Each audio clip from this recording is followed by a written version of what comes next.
This is a course about justice, and we begin with a story.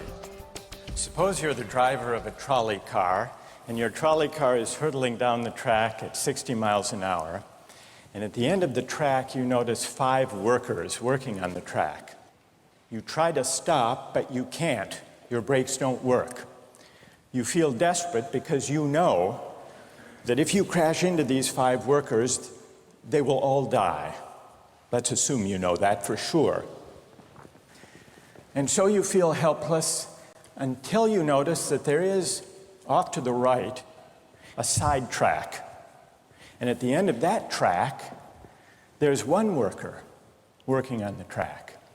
Your steering wheel works, so you can turn the trolley car, if you want to, onto the side track, killing the one, but sparing the 5.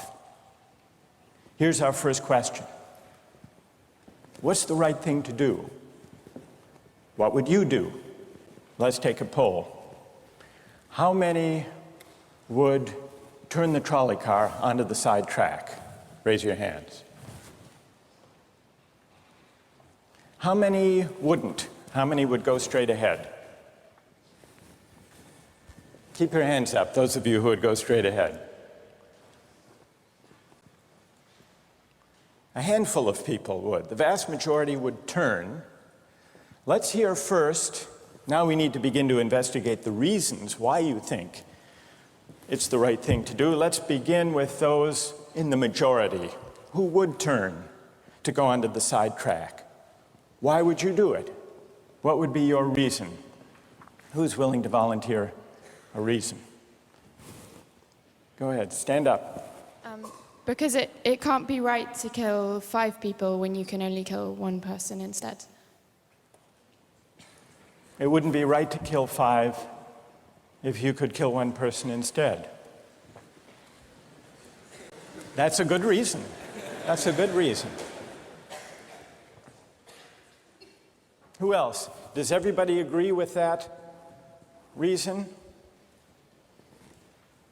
Go ahead. Well, I was thinking it was the same reason on 9/11. We regard the people who flew the plane into the Pennsylvania field as heroes because they chose to kill the people in the plane and not kill more people in big buildings. So the principle there was the same on 9/11. It's a tragic circumstance, but better to kill 1 and so that 5 can live? Is that the reason most of you had, those of you who would turn? Yes? Let's hear now from those in the minority, those who wouldn't turn. Yes? Well, I think that's the same type of mentality that justifies genocide and totalitarianism. In order to save one type of race, you wipe out the other. So what would you do in this case? You would, to avoid the horrors of genocide, you would crash into the 5 and kill them? Presumably, yes. Yeah. Okay, who else? It's a brave answer. Thank you. Let's consider another trolley car case and see whether those of you in the majority want to adhere to the principle, better that 1 should die so that 5 should live. This time you're not the driver of the trolley car, you're an onlooker. You're standing on a bridge overlooking a trolley car track. And down the track comes a trolley car. At the end of the track are 5 workers. The brakes don't work. The trolley car is about to careen into the 5 and kill them. And now, you're not the driver.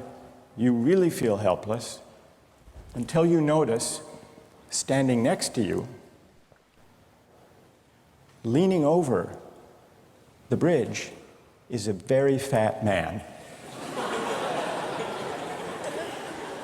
And you could give him a shove. He would fall over the bridge, onto the track, right in the way of the trolley car. He would die, but he would spare the 5. Now, how many would push the fat man over the bridge? Raise your hand. How many wouldn't? Most people wouldn't. Here's the obvious question. What became of the principle? Better to save 5 lives even if it means sacrificing 1. What became of the principle that almost everyone endorsed in the first case? I need to hear from someone who was in the majority in both cases. How do you explain the difference between the two? Yes? The second one, I guess, involves an active choice of pushing the person down, which I guess that person himself would otherwise not have been involved in this situation at all. And so to choose on his behalf, I guess, to involve him in something that he otherwise would have escaped is, I guess, more than what you have in the first case, where the 3 parties, the driver and the 2 sets of workers are already, I guess, in the situation. But the guy working, the one on the track off to the side, he didn't choose to sacrifice his life any more than the fat man did he? That's true, but he was on the tracks. And you... This guy was on the bridge. Go ahead, you can come back if you want. All right, it's a hard question. All right, you did well. You did very well. It's a hard question. Who else can find a way of reconciling the reaction of the majority in these 2 cases? Yes? Well, I guess in the first case, where you have the 1 worker and the 5, it's choice between those 2, and you have to make a certain choice, and people are going to die because of the trolley car, not necessarily because of your direct actions. The trolley car is a runaway thing, and you're making a split-second choice, whereas pushing the fat man over is an actual act of murder on your part. You have control over that, whereas you may not have control over the trolley car. So I think it's a slightly different situation. All right, who has a reply? No, that's good. Who has a way, who wants to reply? Is that a way out of this? I don't think that's a very good reason, because you choose to, it's either way you have to choose who dies, because you either choose to turn and kill the person, which is an active conscious thought to turn, or you choose to push the fat man over, which is also an active conscious action. So either way you're making a choice. Do you want to reply? Well, I'm not really sure that that's the case. It just still seems kind of different, the act of actually pushing someone over onto the tracks and killing him. You are actually killing him yourself. You're pushing him with your own hands. You're pushing him. And that's Right. different than steering something that is going to cause death into another.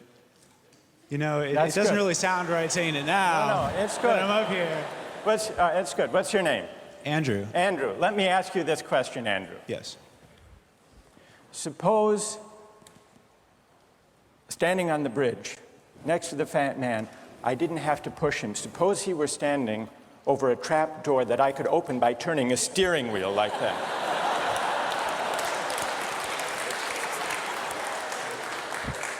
Would you turn?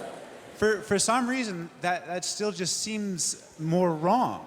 Right? I mean, maybe if you accidentally like leaned into the steering wheel or something like that. But or say that the car is hurtling towards a switch that will drop the trap.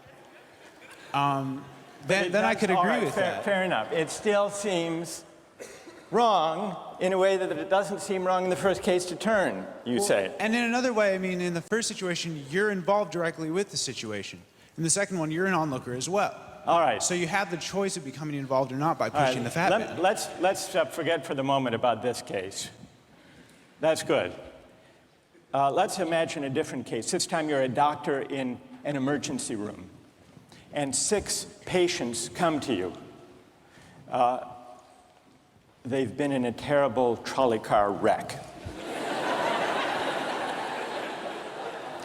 5 of them sustained moderate injuries. 1 is severely injured. You could spend all day caring for the 1 severely injured victim. but in that time the 5 would die. Or you could look after the 5, restore them to health, but during that time the 1 severely injured person would die. How many would save the 5? Now is the doctor. How many would save the 1? Very few people. Just a handful of people. Same reason, I assume. 1 life versus 5? Now consider another doctor case. This time you're a transplant surgeon, and you have 5 patients, each in desperate need of an organ transplant in order to survive.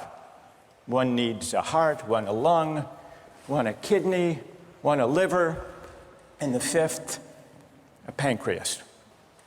And you have no organ donors. You are about to see them die. And then it occurs to you that in the next room, there's a healthy guy who came in for a checkup. And he's... You like that? And he's taking a nap. You could go in very quietly, yank out the 5 organs, that person would die. But you could save the 5. How many would do it? Anyone? How many? Put your hands up if you would do it.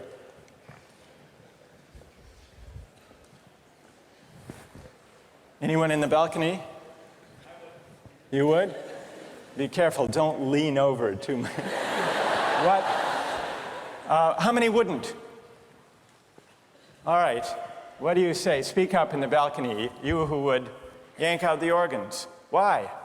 I'd actually like to explore a slightly alternate possibility of just taking the 1 of the 5 who needs an organ who dies first, and using their 4 healthy organs to save the other 4. That's a pretty good idea. That's a great idea, except for the fact that you just wrecked the philosophical point. Well, let's step back from these stories and these arguments to notice a couple of things about the way the arguments have begun to unfold. Certain moral principles have already begun to emerge from the discussions we've had. And let's consider what those moral principles look like. The first moral principle that emerged in the discussion said the right thing to do, the moral thing to do, depends on the consequences that will result from your action. At the end of the day, better that 5 should live, even if 1 must die. That's an example of consequentialist moral reasoning. Consequentialist moral reasoning locates morality in the consequences of an act, in the state of the world that will result from the thing you do. But then we went a little further, we considered those other cases, and people weren't so sure about consequentialist moral reasoning. When people hesitated to push the fat man over the bridge or to yank out the organs of the innocent patient, people gestured toward reasons having to do with the intrinsic quality of the act itself. Consequences be what they may. People were reluctant. People thought it was just wrong, categorically wrong, to kill a person, an innocent person, even for the sake of saving 5 lives. At least people thought that in the second version of each story we considered. So this points to a second categorical way of thinking about moral reasoning. Categorical moral reasoning locates morality in certain absolute moral requirements, certain categorical duties and rights, regardless of the consequences.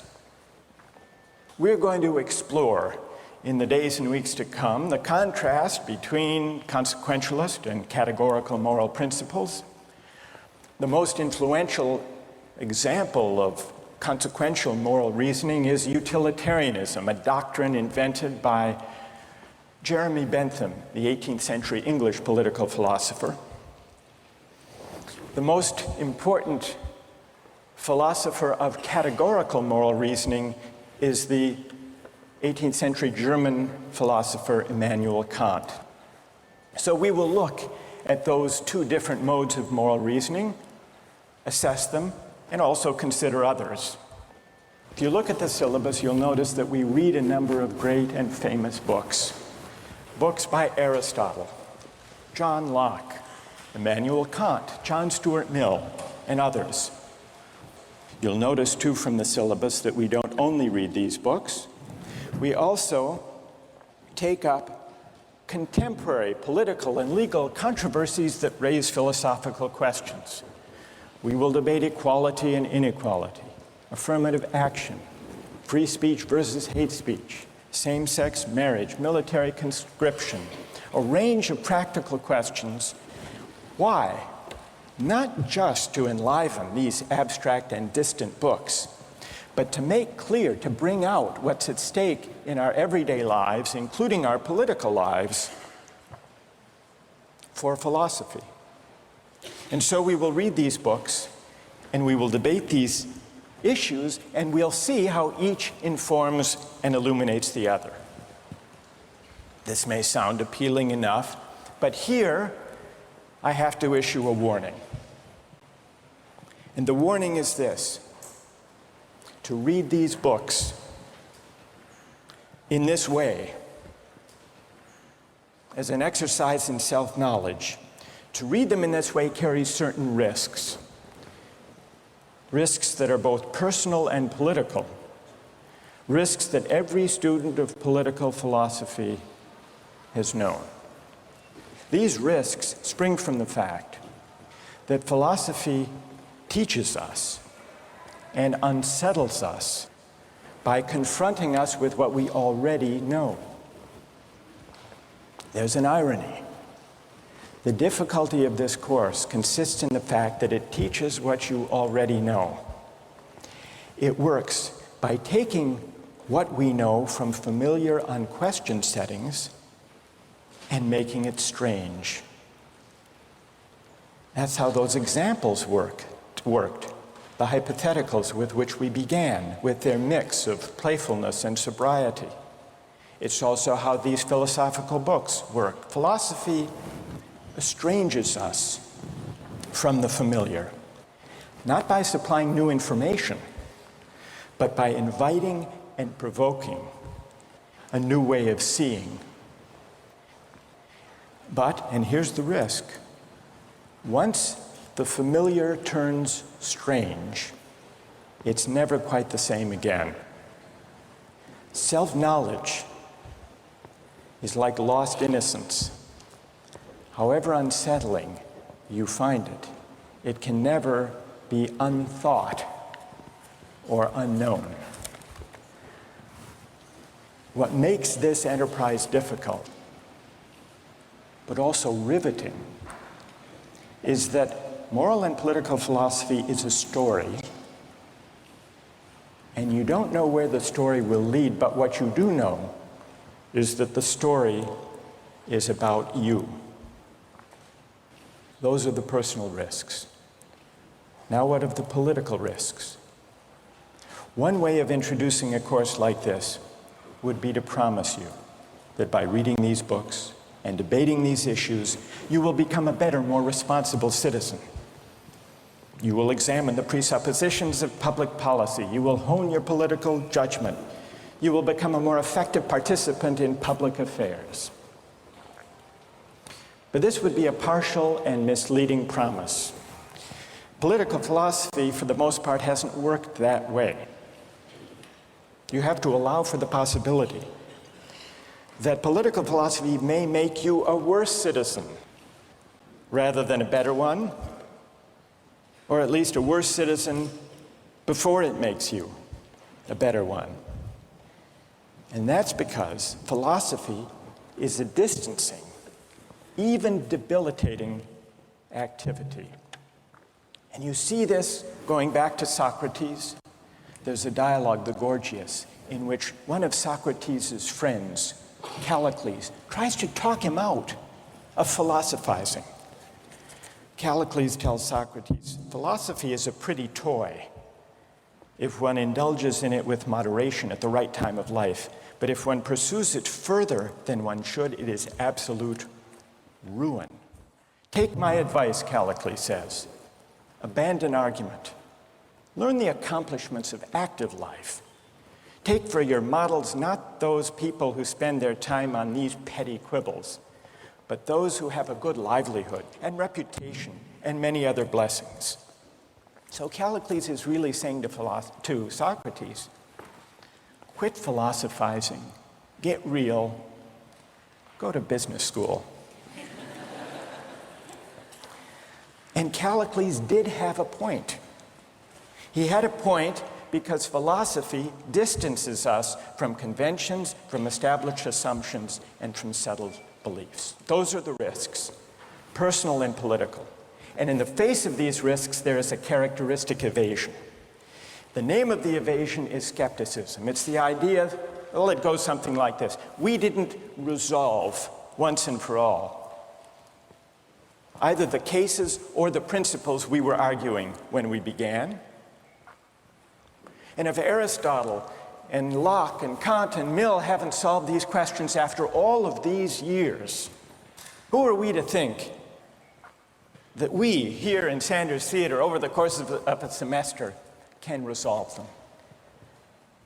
And so maybe it's just a matter of each person having his or her own principles and there's nothing more to be said about it. No way of reasoning. That's the evasion of skepticism, to which I would offer the following reply. It's true, these questions have been debated for a very long time. But the very fact that they have recurred and persisted may suggest that though they're impossible in one sense, they're unavoidable in another. And the reason they're unavoidable, the reason they're inescapable, is that we live some answer to these questions every day. So skepticism, just throwing up your hands and giving up on moral reflection, is no solution. Immanuel Kant described very well the problem with skepticism when he wrote, "Skepticism is a resting place for human reason, where it can reflect upon its dogmatic wanderings, but it is no dwelling place for permanent settlement. Simply to acquiesce in skepticism," Kant wrote, "can never suffice to overcome the restlessness of reason."